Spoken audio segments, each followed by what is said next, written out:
We are taking charge of every facet of our lives, and this is Take Charge with Sophie.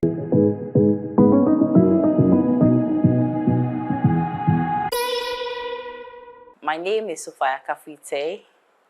We'll be talking about investments and how important it is in this episode. We'll also delve into some misconceptions about investments and how you should know that thin line between investments and actually gambling and others.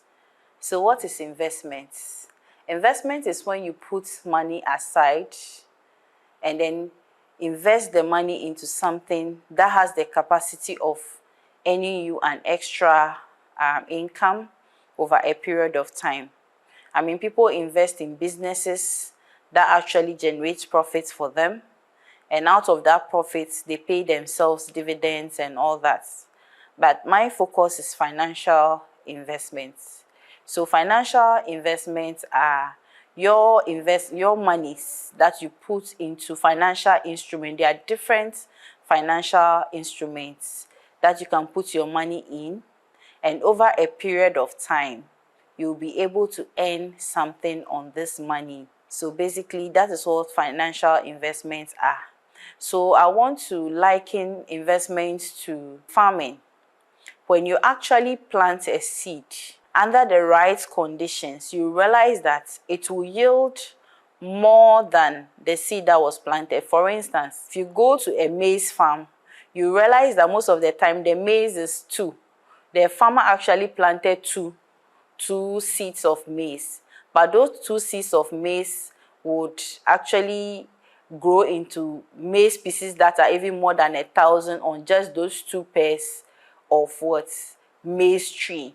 So if you sow under the right conditions, enough air, enough sunlight, devoid of pests and all that, you'll be able to harvest something that is actually more than what you have put into the investment. So normal investment, financial investments are also like that. So you need to, by all means, put some money in some financial investments, and then so that over a period of time, you can reap the benefits out of it. But how should you go about investing? The first thing you should ask yourself, what is my investment objective? Why do I want to invest? Your understanding of why you want to invest can actually guide you to choose appropriate investment vehicles that will actually meet your needs. For instance, if I want to invest, I may want to invest towards my retirement. So the investment objective is that I'm investing towards my retirement. Yours could be investment towards the purchase of a house, or investment towards your postgraduate study or the education of your children, or acquisition of a property maybe, or even a car or any other thing that is of interest to you. And the next thing you should consider before investing is your risk profile. Now that you know that you have an objective, like I mentioned earlier, mine is towards my retirement, it means that I need to ask myself, what amount of risk am I willing to tolerate in order to earn the returns I'm looking for that will help me have a meaningful retirement. Investment, in terms of your risk profile, you can be a risk averse person. You don't want to lose anything concerning your investment, not even a peso. There are some investments that you can do if you are a risk averse person. And if you are a moderate risk taker, there are also investment classes that may be appropriate for you. We'll be delving into that in some other episodes. And then if you're an aggressive risk taker, there are also appropriate investment vehicles for you. The next thing to consider is your investment time horizon. So now that I said I'm going to invest towards my retirement, I know what my current age is and how many years I have left towards retirement. But I mean, the fact that I have more than 20-something years left for me to retire does not mean I should go and do a 25 or 26 or 27-year-old investment. I still have to choose an investment time horizon, investment period that is not too long, and then decide. Once I know that, okay, in Ghana, since our political cycle is 4 years, and also It's, I mean, if you check the trends in investment after changing governments, after almost every time, there's some form of shake in the financial sector.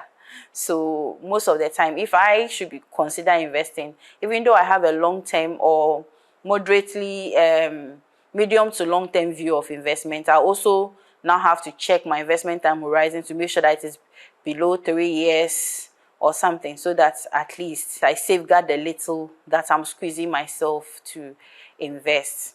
I mean, investment comes with a lot of benefits. The interesting thing is that our salaries are like seeds. When you see an orange fruit, you can decide to squeeze the juice out of it and then add some ice cubes and just drink it. You can also decide to chew the roughage inside. But must you chew the seed too, or must you blend the seeds to know? So if you receive your salary, at least take some of the sweetness in there, but don't forget to chew the seed. You have to sow something out of the monies that you actually receive. When we were in the village, I lived in a farming and a fishing community. When it is farming time and everybody is farming and you don't farm, when it's harvest time, forget.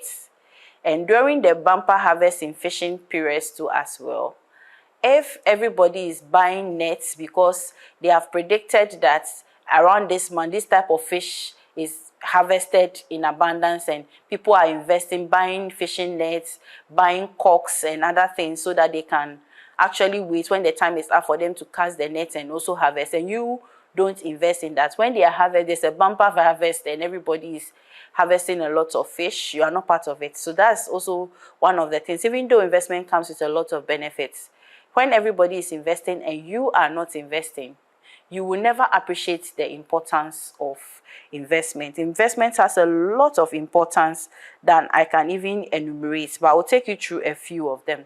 Investment is a necessary condition for wealth creation. You cannot create wealth without what? Investment. You always have to put some money aside so that out of it some wealth can be created. It's a necessary condition for financial independence. You cannot be financially independent if you don't invest. Financial independence is when you have enough money to take care of you for the rest of your life, even if you are not actively working. And you are financially independent because you have enough funds that are maybe invested in financial instruments that are giving you returns that is supporting you, or you have invested in businesses that are paying you dividends, or in projects that are actually giving you returns that will be used to support your lifestyle. And if you don't invest over a period of time, all this you can't do. So you cannot be financially independent. And then it provides income to meet recurrent expenditures. There are some expenditures that are very recurrent. Payment of our children's school fees and all that. And you realize that it gets to a point that some of the school fees is huge. When they start going to universities and all that, especially if you want your children to school outside, you have to pay so much. I mean, because of the exchange rate differentials and all that. So if you have not invested even in the CD form, how can you even convert into foreign currency to take care of your children's recurrent expenditure of school fees if you have to pay them every year?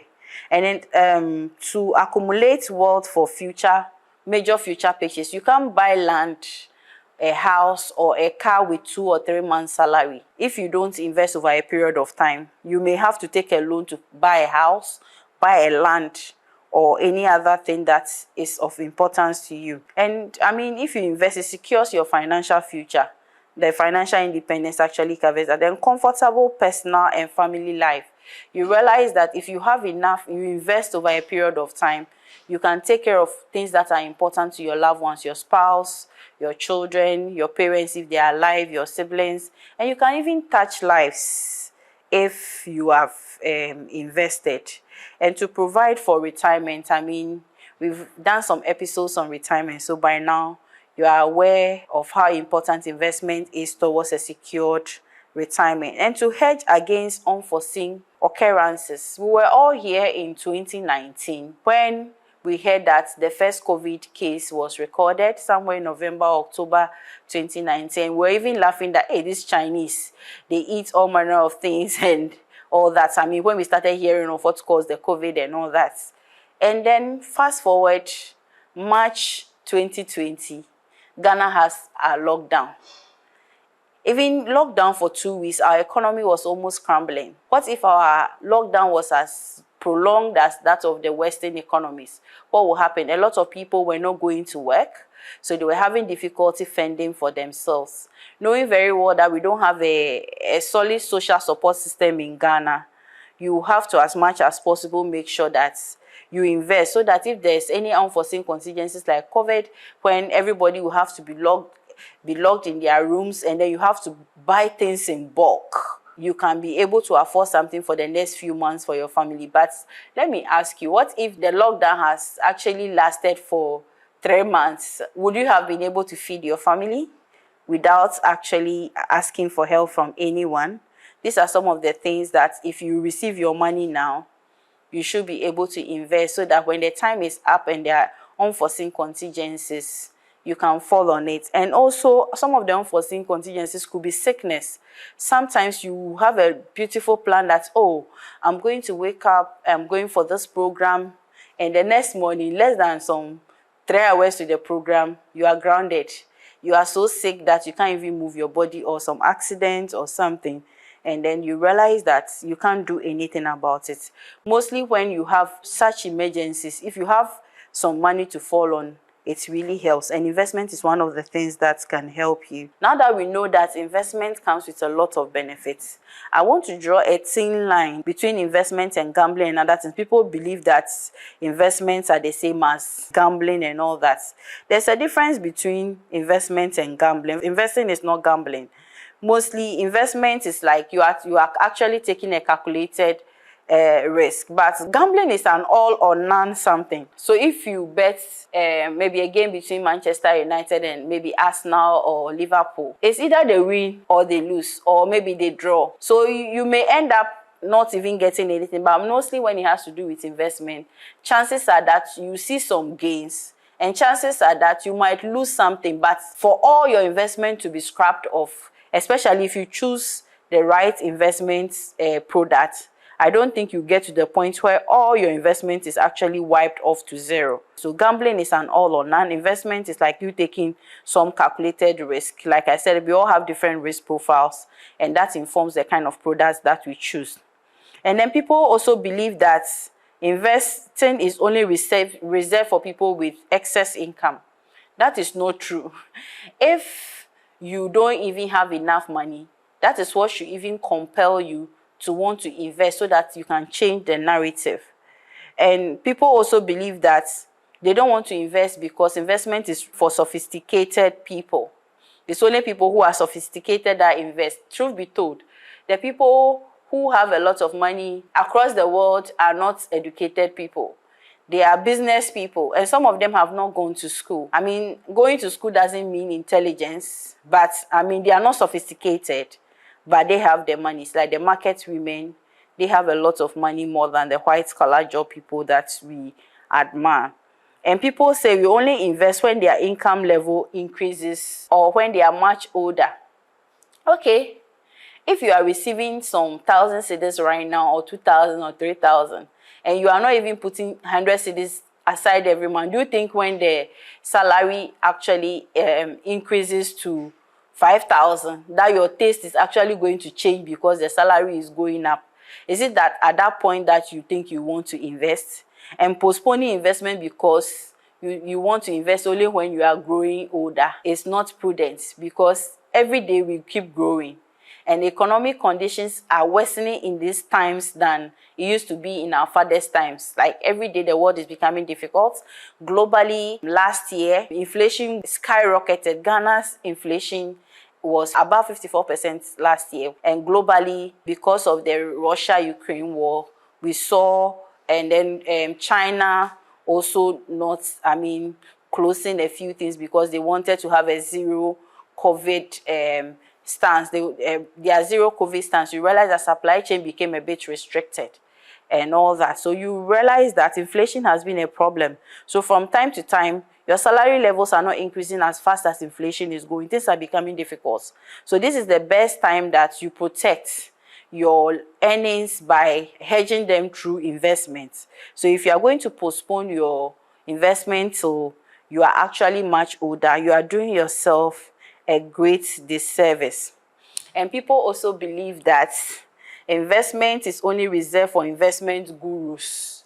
Sometimes investment gurus themselves may not have enough investment. They have the knowledge, but they have some investments, but they are actually investing based on how much money they are earning.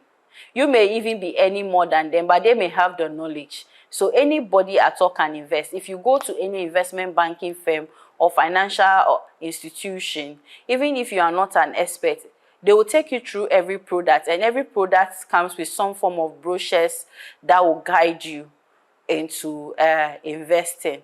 So as much as possible, you don't have to postpone your investment and say, I'm not an investment guru, me this investment thing I don't understand. If you ask, you'll be told, you'll be taught, and you'll be able to actually put your money in the right investment vehicle for the numerous benefits we have actually enumerated on investment. And some also believe that investment is for those business magnates and gurus. Those people have invested in companies. That's why you always see them in business news. It doesn't mean that investment is for them. Investment is for everyone. There's an investment package for all income levels. Yours is to take the decision that you want to start investing now. There's a Kenyan proverb that said the best time to invest was 20 years ago, and the second best time is now.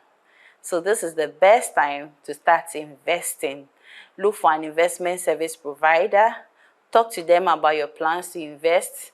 Don't forget to consider why you want to invest, your risk profile, what amount of risk you can take, and how long you want to invest. And then you can start putting some money aside for all the benefits that we discussed concerning investments. That will be all for now. Like, share, comment, and press the notification button so that anytime we post a video, you can actually be notified of it. Thank you very much for watching. I appreciate your time. I'll see you in the next episode. Bye-bye.